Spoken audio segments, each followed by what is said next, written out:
یا مهدی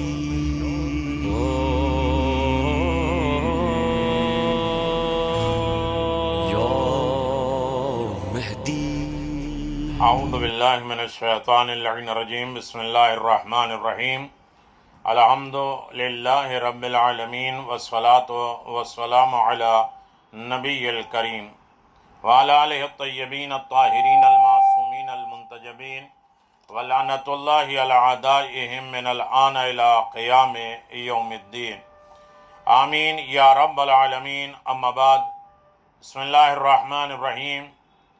یا ایھا الذین آمنوا اصبروا وصابروا ورابطوا. صدق اللہ العلی العظیم و صدق رسولہ النبی الکریم. سامعین گرامی قدر، یاد امام زمان، ذکر امام زمان، دعا کے ضمن میں، معرفت کے ضمن میں، طلب کے ضمن میں، استغاثہ، فریاد، مناجات کے ضمن میں آپ سے گفتگو جاری و ساری ہے. اور یقیناً یہ حقیقت ہے کہ ہم امام زمان عجل اللہ تعالی فرجہ الشریف کی بارگاہ میں چل رہے ہیں. دیکھنا ہی کمال نہیں ہے کہ آپ کی زیارت ہو جائے، بلکہ کمال یہ ہے کہ امام زمان کو راضی کر لیں. جو غیبت امام میں ہمارے فرائض، ذمہ داریاں ہیں، اسے بخوبی انجام دے دیں تاکہ وہ پردے میں رہ کے بھی خوش ہو جائیں اور کہیں کہ یہ اصل میں مجھے محسوس کر رہا ہے، کہ یہ اصل میں مجھے دیکھ رہا ہے. دیکھنے کے بعد ڈر کے کام کرنا اور ٹرافک پولیس کے اعتبار سے دیکھ کے اس کے بعد ٹرافک کا جو ہے وہ روڈ کراس کرنا، یہ تو عام مسئلہ ہے دیدار کا. دل کی گہرائیوں سے امام دکھنے لگیں اور ہر وہ کام کرے جو ان کی رضا اور خوشنودی کا ذریعہ ہو جائے. دیکھنا کمال نہیں ہے، اس لیے کہ دیکھنے تو بہت سے لوگ تھے.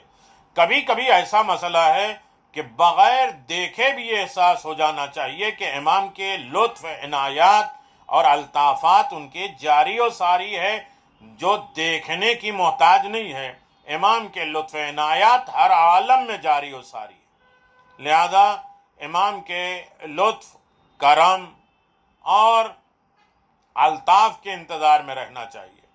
یہ اسی طرح مستفید ہیں جیسے سورج بادلوں میں رہ کے ساری کائنات کو فائدہ دیتا ہے، اسی طرح یہ پردے میں رہ کے. اگر دیدار ہی کا مسئلہ ہوتا تو اگر دیکھا نہیں ہوتا سب کو تو پھر غیبت میں رکھا کیوں؟ یا تو یہ غیبت کی مخالفت کر دیجئے، یا یہ کہہ دیجئے زبردستی کہ ہم نہیں، انہی کے ساتھ رہیں گے، انہی کو دیکھیں گے، انہی کے ساتھ کریں گے. میرے عزیزو، غیبت کا فلسفہ ہے، فائدہ ہے، بہت زیادہ فائدہ ہے انبیاء اور مرسلین کی غیبت. اور میں چونکہ اس ضمن میں نہیں جا رہا ہوں، میں آج اپنے موضوع کو آپ کی خدمت میں پیش کر رہا ہوں. یاد امام، ذکر امام زمان ہر عالم میں ہمیں کرنا ہے، چاہے وہ دکھیں یا نہ دکھیں. وہ کوئی انسان مرتا ہی نہیں جب تک اپنے امام کو دیکھے نہیں. ہر انسان دیکھتا ہے، وہ الگ بات ہے، پہچان نہیں پاتا، کیفیت نہیں ہوتا، لیکن ہار نے کی امام کی طرف سے. بعد میں انسان کہے گا ارے فلاں جگہ پہ فلاں آدمی نے مدد کیا، ارے وہ کوئی اور نہیں تھا، امام زمان تھے. فلاں مشکل میں کام آ گئے، کوئی اور نہیں تھا، امام زمان تھے. کب نظام عالم میں امام زمان اپنا کام کس سے کرا لیں یہ نہیں معلوم ہے. لہذا یہ ہمارا پہلو نہیں ہونا چاہیے کہ ہم امام کو دیکھیں ہی، مرضی الہی پر راضی رہیں، خوشنود رہیں. اگر دیکھنے کا مسئلہ ہوتا تو غیبت میں رکھا ہی کیوں ہے؟ غیبت سے کائنات کو کچھ فائدہ دینا ہے، نہ دیکھنے کے بعد ان کی اطاعت، ان کا لطف اندوز اور ان کے خوشنودی، ان کی رضا کے مطابق زندگی بسر کرنا، یہ اور کمال ہے. تو میرے عزیزوں، دعائے ندبہ ہم پڑھتے ہیں، کہتے ہیں این المستر الذی یجاب اذا دعا. کہاں ہے وہ مستر؟ جب بھی دعا مانگتا ہے دعا قبول ہو جاتی. یعنی آپ دیکھیے کہ اس آیت میں امن یجیب المستر اذا دعاہ ویکشف السوء ویجعلکم خلفاء الارض. کون ہے؟ سورہ نمل کی آیت. کون ہے جو مستر، پریشان، بے قرار کی دعا، پکار کو قبول کرتا ہے جب وہ اسے پکارتے ہیں اور اس کی تکلیف، مصیبت کو دور کر دیتا ہے اور تمہیں زمین پر اگلوں کا جانشین بنایا.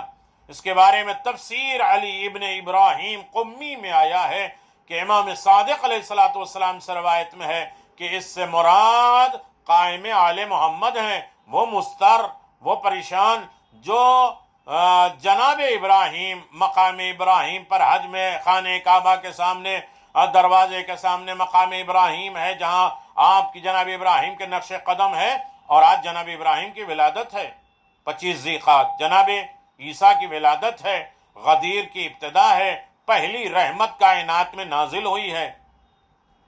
مقام ابراہیم پر 2 رکعت نماز پڑھے امام زمان عجل اللہ تعالی فرجہ شریف کے، اور خدا سے دعا کرتا ہے تو خدا اس کی دعا قبول کرتا ہے۔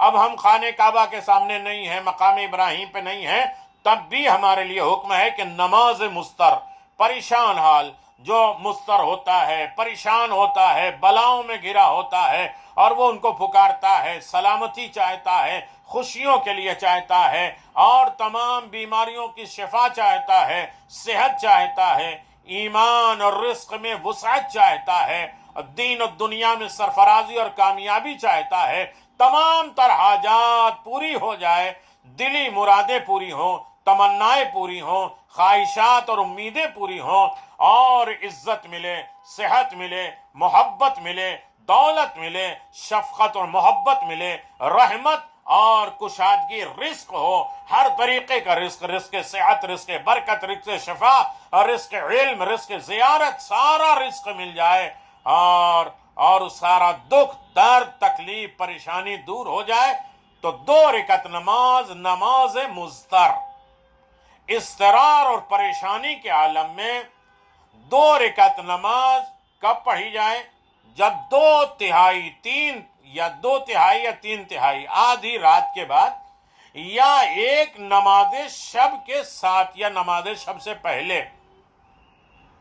تہائی رات، 1/3 اب رات باقی ہے، اس وقت 2 رکعت نماز مستر پڑھیں۔ پہلی رکعت میں سورہ حمد 1 بار اور سورہ ملک 1 بار پڑھیں۔ یقیناً ضروری نہیں کہ یہ یاد رہے اور پڑھیں، آپ قرآن لے کے، کتاب لے کر، موبائل لے کر، آپ اس میں الحمد کے بعد سورہ ملک پڑھ لیں۔ کب؟ نماز شب سے پہلے یا نماز شب کے وقت۔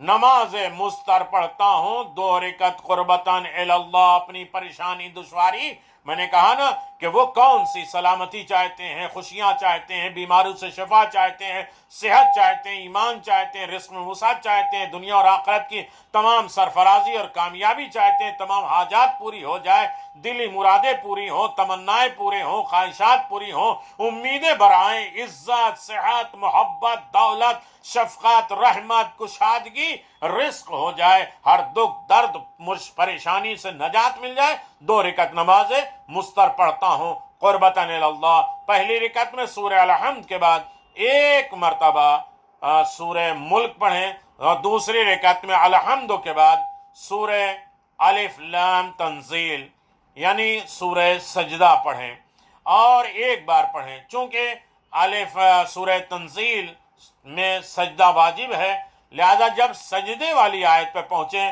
تو فوراً سجدہ کر لیں، اور پھر کھڑے ہو کے پورا سورہ مکمل کریں، پھر دعا مانگیں۔ رب کعبہ یقیناً ہر دعا، ہر مشکل پریشانی سے نجات دے دے گا، اور جب انسان اسے سکون کے اطمینان کے ساتھ پڑھے گا تو یقیناً پروردگار اس کی ہر مشکل پریشانی دور کر دے گا، اور ہر عالم میں انسان نجات یافتہ رہے گا۔ اور ایسے بہت سے واقعات ہیں کہ جہاں امام نے استغاثہ فریاد سنی ہے، اور اس ضمن میں واقعات بہت زیادہ ہیں۔ کتاب من لا یحضر فقیہ کے موصوف نے ذکر کیا ہے کہ ایک مرتبہ مشہد سے واپسی میں ہم لوگ راستہ بھول گئے، آخرکار ایک جگہ اتر پڑے، اور حضرت حجت سے بہت زیادہ فریاد کی، یہاں تک کہ ایک مرد عرب سامنے آئے اور ہمیں ٹھیک راستے پہ لگا کے نظروں سے غائب ہو گئے، جس کے بعد میں نے بہت کچھ گریہ کیا، لیکن پھر کوئی نتیجہ نہ ہوا، وہ شخص غائب ہو گئے۔ تو میرے عزیزو، ہر مشکل پریشانی کے وقت امام سے استغاثہ، فریاد، مناجات، امام راستہ نکالتے ہیں، ہدایت کرتے ہیں، رہنمائی، راستہ، ہر مشکل، ہر پریشانی کے لیے رائے حل امام زمان کے پاس ہے۔ امام کو بلاتے رہے، بلاتے رہیے، اپنی مشکلات کو حل کراتے رہیے۔